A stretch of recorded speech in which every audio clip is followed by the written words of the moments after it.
A máquina do tempo nasceu menos de um milagre e mais de teimosia. No laboratório silencioso, o viajante ajustava um arco de cobre, um cilindro de quartzo que vibrava como um zumbido de abelha e um anel metálico com datas gravadas, um calendário de aço girando devagar. Sobre a mesa, uma moeda romana com SPQR arranhado lembrava por que ele insistia.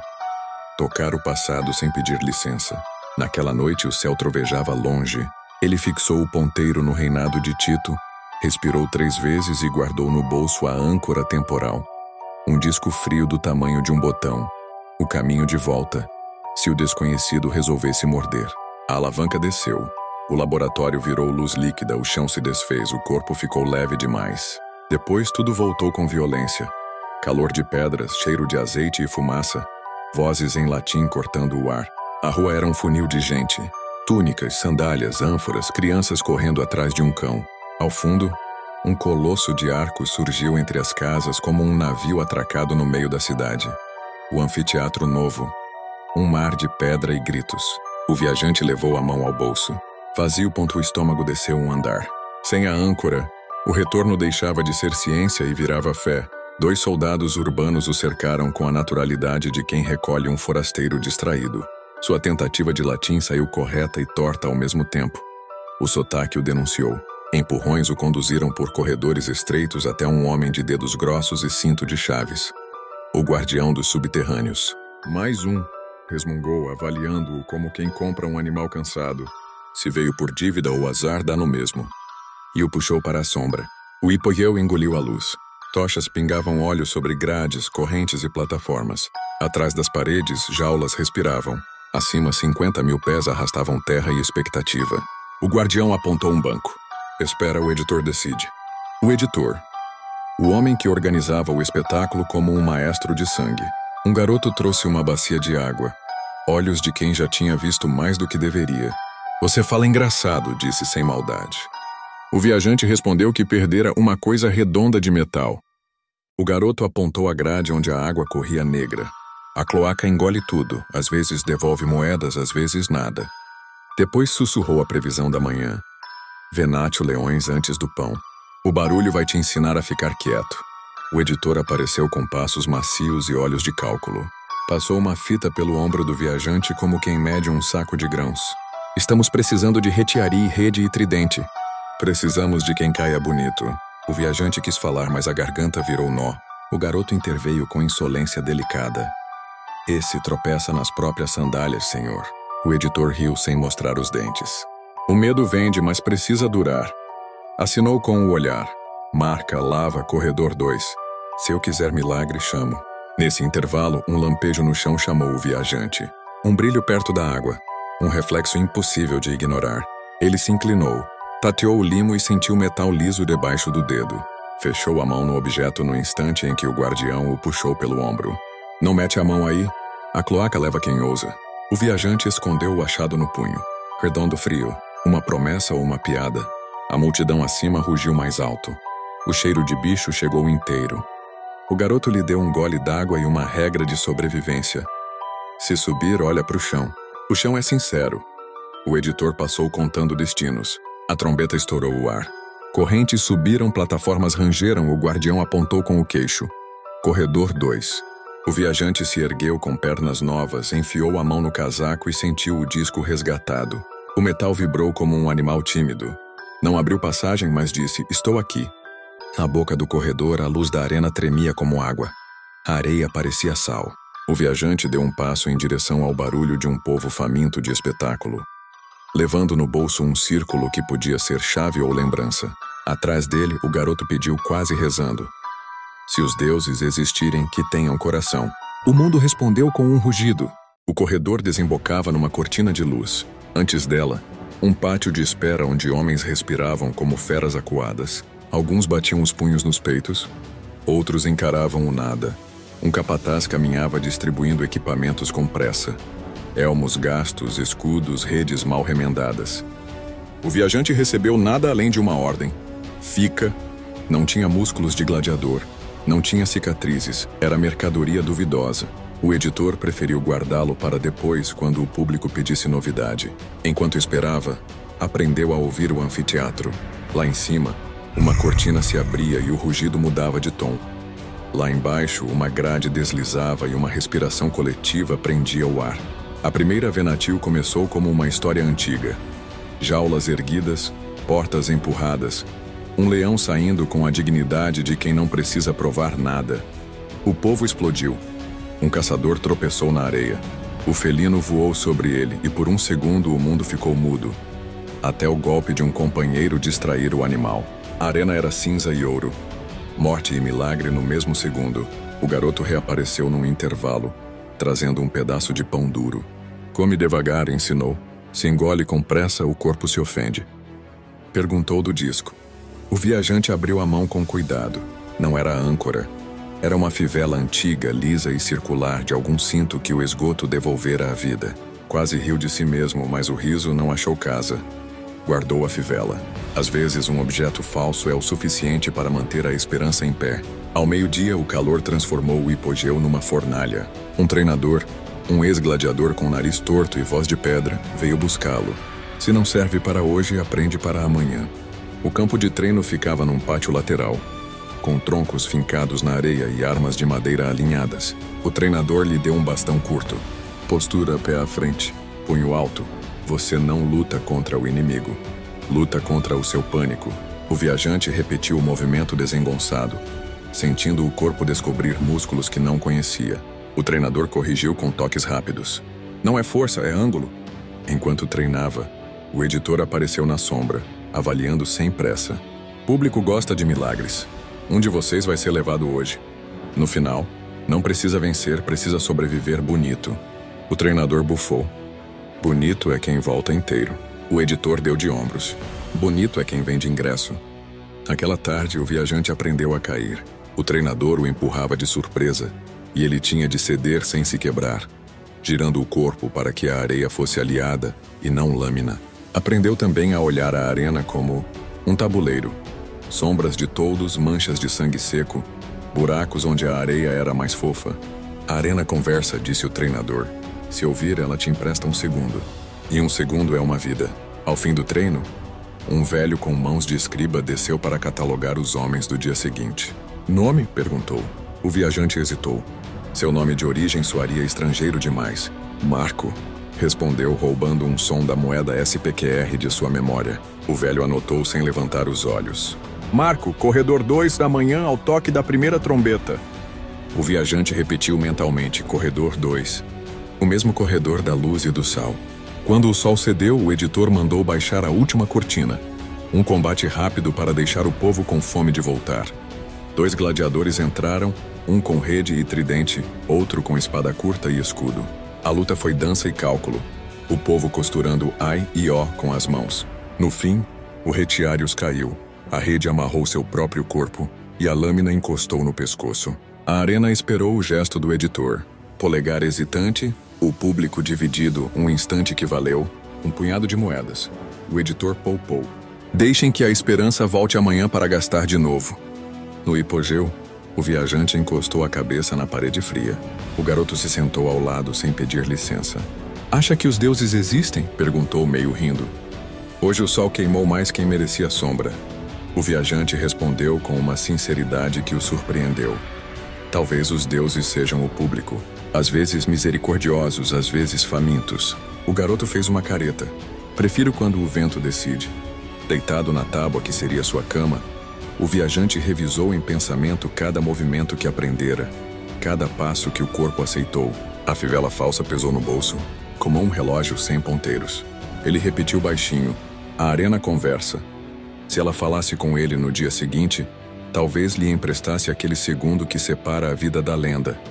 E, quem sabe, um segundo depois desse para descobrir como convocar de volta a âncora verdadeira, onde quer que estivesse. Lá em cima, as últimas pessoas deixavam o anfiteatro. Um clarão tardio pintou de laranja os arcos, e por um instante tudo pareceu gentil. O viajante fechou os olhos sem dormir, como quem aprende a esperar. Amanhã, ao primeiro toque de trombeta, Roma iria chamá-lo pelo nome que ele inventou, Marco, e ele teria de responder com o corpo inteiro. O sol ainda não havia rompido o horizonte, quando o som metálico das correntes anunciou o despertar do hipogeu. O viajante, agora chamado de Marco, abriu os olhos com a sensação de que a noite tinha durado apenas um sopro. O cheiro de palha úmida e ferro oxidado preenchia os pulmões. Acima, a cidade acordava para mais um dia de pão e espetáculo. Hoje ele não seria espectador oculto. Seria parte da engrenagem. O treinador entrou como uma sombra de pedra. Levanta, Marco! Hoje você não aprende! Hoje você mostra. Nas mãos trouxe uma rede curta e um tridente de madeira. Acostume-se ao peso, não à arma.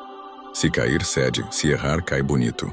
O viajante segurou o tridente com dedos trêmulos, repetindo os movimentos ensinados no dia anterior. A rede parecia mais uma armadilha contra si mesmo. Na fila para a arena, o silêncio pesava mais que a voz do público. Homens de todas as origens se alinhavam. Gauleses com olhos de inverno, núbios de pele escura, romanos condenados por crimes que pagariam com a vida. O viajante sentiu o coração bater como tambor descompassado. Ao seu lado, um gladiador experiente sorriu com dentes quebrados. Primeira vez? Perguntou em latim arrastado. Marco apenas assentiu. Lembre-se, olhe os pés, não o rosto. É nos pés que mora a verdade. A trombeta ecoou. A grade subiu. A luz do dia o cegou por um instante. E quando a visão voltou, estava no centro da maior boca que já vira. 50.000 vozes rugiam juntas, um trovão humano. A areia quente queimava os pés. Do outro lado, um homem armado com espada curta e escudo de madeira o encarava. O público aplaudiu o contraste. O novato contra o veterano. O combate começou com hesitação. O adversário avançou devagar, medindo sua presa. O viajante recuou, tropeçando em sua própria rede. Risos explodiram das arquibancadas. O veterano sorriu, saboreando a cena. Marco lembrou do conselho do treinador. Não é força, é ângulo. Quando o golpe veio, girou o corpo e usou o tridente para desviar. Mais por instinto do que por técnica. A plateia rugiu surpresa. Por um segundo parecia que um milagre havia surgido. Mas o inimigo não era ingênuo. Voltou com investidas rápidas, batendo o escudo contra o tridente e forçando o viajante a recuar. A rede se enrolou em seu braço, quase o derrubando. O veterano ergueu a espada, pronto para o corte final. Marco olhou para o chão. A areia mais fofa em certo ponto lhe deu a ideia. Fingiu tropeçar, deixou o corpo cair e no último segundo girou o tridente para o alto. O adversário caiu sobre ele e a ponta de madeira parou a centímetros do pescoço do homem. A areia explodiu. O povo adorava reviravoltas. Marco sentiu o corpo tremer. Não sabia se de medo ou de vitória. O veterano estava vivo, apenas imobilizado. Agora, o destino não estava nas mãos dele, mas nas do editor. O homem de capuz ergueu a mão, pedindo silêncio. O público oscilava entre polegares baixos e altos, entre sangue e misericórdia. O viajante fechou os olhos. A decisão viria não dos deuses, mas da fome coletiva. O gesto foi feito. Polegar voltado para o lado, sinal de vida. O veterano foi poupado. Marco respirou aliviado, mas entendeu que não era clemência. Era investimento. A multidão queria vê-lo de novo. O espetáculo não termina quando a espada não corta. Termina quando a esperança de vitória ou tragédia continua vendendo. De volta ao hipogeu, o treinador bateu em seu ombro com força. Não lutou bem, lutou vivo. É o bastante. O garoto correu até ele, olhos brilhando. Hoje você enganou Roma. Mas Roma não se deixa enganar duas vezes. Marco olhou para o bolso. A fivela falsa ainda estava lá, fria, lembrando-o da âncora perdida. Precisava encontrá-la, ou a arena se tornaria prisão sem chave. Na escuridão do corredor ouviu um murmúrio. Um gladiador velho, de barba grisalha, encostado à parede, falou sem erguer os olhos. Os deuses não se importam com homens, mas às vezes se distraem. E é aí que a gente foge. Marco guardou as palavras como quem guarda um mapa. Talvez sua chance estivesse não em vencer, mas em sobreviver tempo suficiente até a distração certa. Enquanto o povo deixava o Coliseu com sede de retorno, Marco entendeu que o jogo apenas começara. O amanhã traria novas trombetas, novos rugidos e a arena continuaria pedindo mais. Ele precisava de respostas e rápido, porque cada combate que enfrentasse poderia ser o último, e o futuro, sua casa, parecia cada vez mais distante. O dia seguinte nasceu abafado, como se o próprio ar temesse o que estava por vir. No hipogeu, os gladiadores se preparavam em silêncio. Alguns afiavam lâminas, outros rezavam baixinho para deuses que talvez não os escutassem. Marco, o viajante do tempo, caminhava inquieto, com a fivela falsa ainda No bolso e a lembrança amarga de que a verdadeira âncora temporal permanecia perdida. Se não a encontrasse logo, Roma seria sua prisão eterna. O editor o observava de longe, como um jogador que testa uma peça rara. Hoje o povo quer mais de você, disse sem rodeios. Já provou que pode surpreender. Agora precisa provar que pode resistir. A frase era sentença. Marco seria lançado de novo à arena, desta vez contra inimigos mais preparados. O treinador tentou animá-lo com palavras duras. Esquece a vitória. Pensa no instante. Cada golpe que sobreviver já é um triunfo. O garoto, sempre à espreita, aproximou-se com olhos curiosos. Vi uma coisa ontem, cochichou. Na água da cloaca, o algo brilhou, mas não era moeda. Marco sentiu o coração disparar. Talvez fosse a âncora. Não teve tempo de investigar. A trombeta soou e a fila se formou. Os portões se ergueram. A luz queimou a vista e o Coliseu voltou a rugir. 50.000 vozes exigiam sangue. Marco entrou junto de outros 3 gladiadores contra um grupo maior. Era espetáculo coreografado para que a luta fosse desigual. A areia se transformou em palco cruel. Espadas faiscavam. Escudos batiam como trovões, corpos rolavam no pó.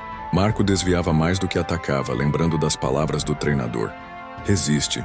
Um golpe raspou seu braço, outro o derrubou de joelhos. O público rugia a cada queda, faminto por um fim trágico. Foi então que aconteceu. No meio da luta, próximo à grade onde a água corria sob a arena, algo refletiu a luz do sol. Um clarão rápido, mas familiar. Marco reconheceu sem dúvida. Era o disco da âncora temporal.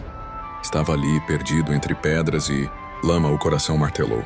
Precisava alcançá-lo, mas como? Um adversário investiu contra ele, espada erguida. Marco recuou, calculando. Fingiu tropeçar em direção à grade. No último instante, esticou a mão e tocou o disco. O metal vibrou vivo, como se reconhecesse seu dono. O mundo pareceu parar. A arena, os gritos, o sangue. Tudo ficou distante. Um clarão envolveu seu corpo. Para os romanos, foi como se os deuses tivessem descido em pleno Coliseu. O público congelou, os gladiadores recuaram, e até o editor ficou sem reação. Marco desapareceu diante de todos, deixando apenas a marca de seu corpo na areia. No laboratório, séculos depois, o viajante caiu de joelhos ofegante. As paredes conhecidas o acolheram como um velho amigo. No bolso, a fivela falsa ainda estava lá, mas na mão ele segurava firme a âncora verdadeira. Estava de volta vivo. Enquanto recuperava o fôlego, pensou no Coliseu lotado, no garoto de olhos inquietos, no treinador que falava de segundos roubados à morte. Para Roma, sua fuga seria lembrada como um milagre divino. Para ele, era apenas mais um salto no tempo. Perigoso demais, fascinante demais para não ser repetido. Marco olhou para a máquina do tempo. O anel de datas ainda girava devagar, como se zombasse de sua pressa. Ele sorriu com cansaço. A história estava cheia de arenas, de guerras e de milagres. Talvez a próxima trombeta o chamasse para outra época. E ele sabia, iria atender. Se gostou deste vídeo, se inscreva no canal.